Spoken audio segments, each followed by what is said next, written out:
Assalamualaikum warahmatullahi wabarakatuh. Selamat pagi anak-anak. Bagaimana kabar kalian? Semoga kalian dalam keadaan sehat dan selalu semangat untuk belajar. Nah, hari ini Pak Zani akan menyampaikan tema 1 subtema 2. Nah, melanjutkan subtema sebelumnya, yang subtema 1. Nah, hari ini kita akan membahas mengenai bunyi nih anak-anak. Nah, sebelumnya anak-anak sudah mengenal dan kemarin juga sudah Pak Dani sampaikan mengenai bunyi. Nah, sekarang Pak Dani akan melanjutkan tentang materi bunyi lagi. Nah, yuk coba diperhatikan ya. Nah, anak-anak masih ingat kan kemarin bunyi itu apa? Nah, bunyi itu adalah hasil getaran suatu benda yang merambat dalam bentuk gelombang anak-anak. Nah, jadi bunyi kemarin tuh yang bisa kita dengar anak-anak. Nah, jadi bunyi itu masih ingat ya, berasal dari benda yang bergetar. Nah, kemarin itu Pak Dani sudah menyampaikan ada alat musik yang bisa dimainkan dengan cara digoyangkan. Nah, dengan cara ditiup. Terus kemarin juga dengan cara dipukul. Nah, kemarin sudah kita pelajari ya. Nah, terus benda-benda yang tadi yang bergetar, nah dan dapat menghasilkan suara atau bunyi itu disebut dengan sumber bunyi. Nah, terus kemarin Pak Yani juga sudah menyampaikan bunyi itu dapat merambat melalui 3. Apa itu? Ada benda padat, benda cair, dan gas. Cair itu ya air. Nah, kalau gas itu udara anak-anak. Nah, tetapi anak-anak diingat-ingat bunyi itu tidak dapat merambat pada ruang hampa. Itu ya. Ini yang kemarin sudah kita bahas. Kita lanjutkan lagi. Nah, terus jenis-jenisnya nih anak-anak. Jenis-jenis bunyi itu ada 3. Infrasonik, audiosonik, dan satunya lagi ultrasonik. Nah, jadi bunyi yang frekuensinya kurang dari 20 getaran itu adalah bunyi infrasonik anak-anak. Nah, bunyi ini dapat didengar oleh jenis hewan saja. Nah, apa saja itu? Seperti anjing, jangkrik. Nah, itu yang dapat mendengar bunyi kurang dari 20 getaran. Kemudian yang berikutnya adalah audiosonik anak-anak. Nah, bunyi audiosonik ini frekuensinya itu antara 20 sampai 20 ribu. Nah, bunyi ini dapat didengar oleh manusia. Nah, dan hampir semua makhluk hidup. Nah, jadi rata-rata makhluk hidup itu dapat mendengar di antara 20 sampai 20 ribu anak-anak. Nah, cuman yang kurang dari 20 ribu itu hanya beberapa jenis hewan saja. Oke, yang ketiga nih anak-anak. Yang ketiga itu ultrasonik.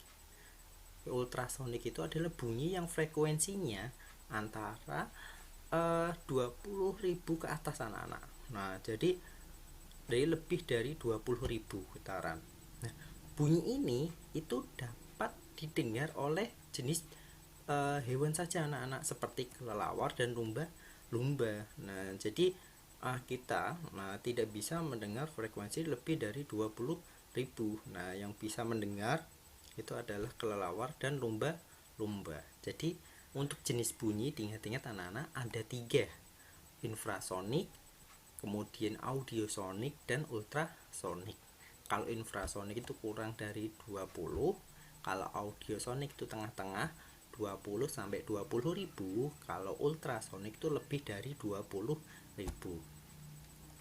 Nah, berikutnya anak-anak, tadi kita sudah mengenal bunyi nih, sudah mengenal sumber bunyi, apa itu bunyi, terus bagaimana bunyi itu merambat.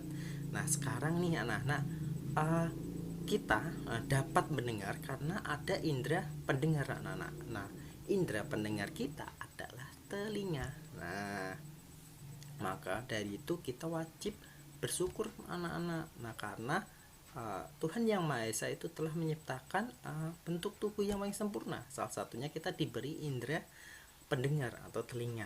Nah, fungsi indera telinga ini kan kita dapat mendengar berbagai jenis musik, berbagai jenis suara. Nah, seperti kicauan burung, kemudian suara air mengalir, dan musik. Nah, ini kan untuk fungsinya nih anak-anak. Nah, bagiannya itu pada indera pendengar atau telinga itu apa saja? Nah, yuk kita simak ya anak-anak ya. Coba diperhatikan untuk bagian-bagian dari indera pendengar. Oke. Nah, anak-anak, ini telinga itu adalah salah satu panca indera pada tubuh manusia. Nah, fungsinya apa tadi? Sebagai alat pendengar yang dapat mendengar bunyi dengan frekuensi 20 sampai 20 ribu. Nah, tadi pada jenis bunyi tadi termasuk audio sonik. Oke, yang frekuensinya 20 sampai 20 ribu. Nah, kemudian anak-anak, ini bagiannya. Nah, bagian telinga itu dibagi menjadi 3 anak-anak. Ada telinga luar, telinga tengah, sama telinga dalam. Nah, jadi pada telinga itu juga ada bagian-bagiannya anak-anak. Jadi ada 3 ya, ingat-ingat ya, telinga luar, telinga tengah, sama telinga dalam. Nah, untuk bagian telinga luar anak-anak itu ada daun telinga nih anak. Nah, yang di sini nih, yang mungkin anak-anak bisa pegang. Nah, ini adalah daun telinga. Nah, kemudian ada lubang telinga, terus ada saluran pendengaran. Ini bagian luar anak-anak. Nah, kalau anak-anak perhatikan, ini seperti daun ya. Nah, ini namanya daun telinga. Nah, kemudian ada bagian tengah. Bagian tengah itu lebih banyak anak-anak. Ada gendang telinga, kemudian ada saluran ektasius, kemudian ada tulang. Nah, ada tulang landasan, terus kemudian ada tulang martil, dan ada tulang sanggurdi. Nah, jadi di dalam telinga tengah itu juga ada ada tulang pendengaran. Oke, itu anak-anak untuk bagian yang di tengah. Nah, kalau yang di dalam, di dalam itu ada saluran setengah lingkaran, kemudian ada saraf pendengaran, dan ada koklea atau rumah siput anak-anak. Oke. Nah, berikutnya anak-anak. Nah, ini fungsi-fungsinya nih anak-anak. Nah, fungsi daun telinga itu untuk apa? Fungsi daun telinga itu untuk menangkap bunyi nih anak-anak. Nah, ini untuk menangkap bunyi nih anak-anak. Jadi fungsinya itu melebar seperti ini tuh untuk menangkap bunyi atau suara. Nah, berikutnya itu ada liang telinga anak-anak. Nah, liang telinga itu yang di sini anak-anak. Nah, di lubangnya ini fungsinya meneruskan bunyi ke telinga tengah. Nah, tadi dari telinga luar masuk ke telinga tengah.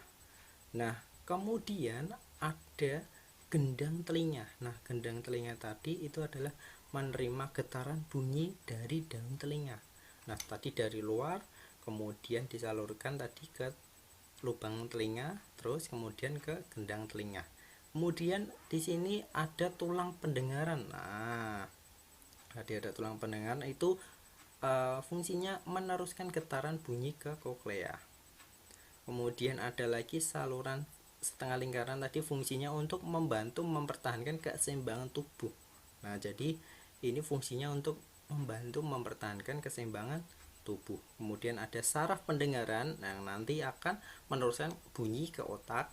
Terus ada koklea, ini anak-anak. Koklea itu menerima dan meneruskan getaran bunyi ke saraf pendengaran.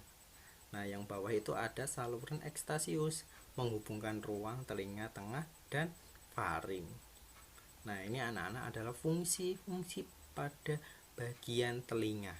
Nah, kemudian, bagaimana sih proses bunyi biar dapat kita dengar? Nah, prosesnya seperti ini anak-anak. Nah, yang pertama nanti getaran dari sumber bunyi. Jadi nanti ada getaran dari sumber bunyi, misal dari alat musik maupun yang lainnya, kemudian ditangkap oleh daun telinga. Nah, bunyi tadi ditangkap oleh daun telinga. Setelah dari daun telinga itu nanti akan merambat ke dalam melalui lubang telinga atau liang telinga. Nah, setelah itu akan dilanjutkan ke koklea yang nanti menangkap getaran dari tulang pendengaran. Nah, dari tulang pendengaran nanti getaran telinga menggetarkan tulang ke pendengaran tadi, ke tulang pendengaran.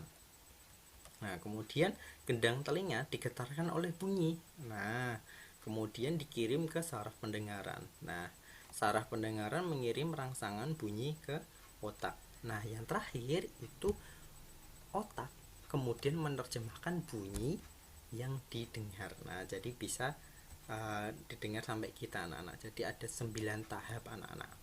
Nah, kemudian yang awal tadi itu ada getaran dulu, kemudian ditangkap oleh daun telinga, kemudian tadi langsung merambat ke dalam. Nah, kemudian nanti ada koklea yang menangkap getaran dari tulang pendengaran, kemudian ada getaran gendang telinga juga yang nanti menggetarkan tulang pendengaran. Kemudian dari gendang telinga tadi nanti akan dilanjutkan ke saraf pendengaran, dari saraf pendengaran nanti mengirim rangsangan bunyi ke otak, dan otak akan menerjemahkan bunyi yang didengar. Nah, terus proses mendengar suara atau bunyi dipengaruhi oleh beberapa faktor anak-anak. Yang pertama ada sumber bunyi, perantara, dan penerima bunyi. Nah, faktornya yang pertama itu sumber bunyi itu berasal dari benda yang bergetar. Kalau perantara itu zat perantara bunyi adalah udara. Nah, zat perantaranya itu bunyi adalah udara. Kemudian yang ketiga itu adalah menerima bunyi. Nah, yang menerima bunyi itu adalah telinga yang nanti menangkap getaran dari sumber bunyi. Jadi ada 3, sumber bunyi, kemudian perantara, penerima bunyi. Nah, jadi ada 3 ya anak-anak ya. Nah, sumber bunyi tadi dari benda yang bergetar, kalau perantaranya itu adalah udara, kemudian penerima bunyinya adalah tadi telinga. Oke.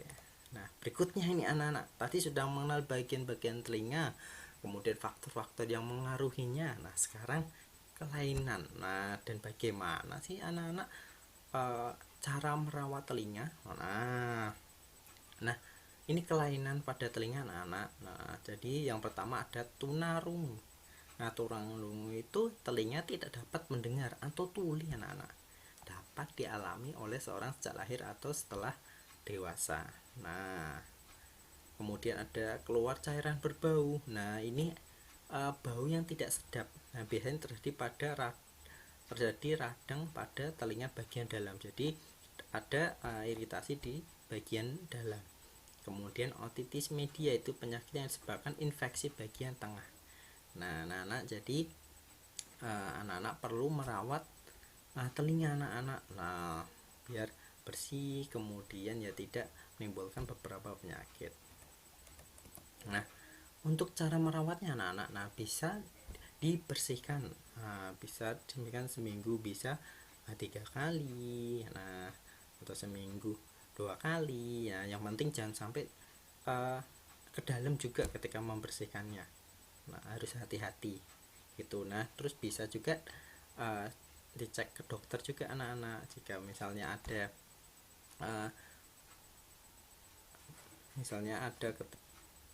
misalnya kalau ada rasa tidak enak, itu bisa dicek ke dokter. Nah, itu anak-anak bagaimana cara merawat dan kelainan pada telinga. Nah, untuk hari ini kita cukup untuk pembahasan mengenai bunyi dan bagian-bagian telinga. Nah, sekarang ada tugas dari Pak Zani. Tugasnya adalah yang pertama itu mengerjakan LKS tema 1 anak-anak. Jadi tugasnya hanya mengerjakan LKS tema 1 yang IPA saja, halaman 74, Romawi 1 sampai 3, langsung dikerjakan di LKS. Nah, jika tidak cukup yang diisian atau urean, itu bisa menggunakan kertas, itu bisa ditempel di LKS. Gitu ya anak-anak. Nah, itu yang bisa Pak Yani sampaikan hari ini. Kurang lebihnya mohon maaf. Wassalamualaikum warahmatullahi wabarakatuh.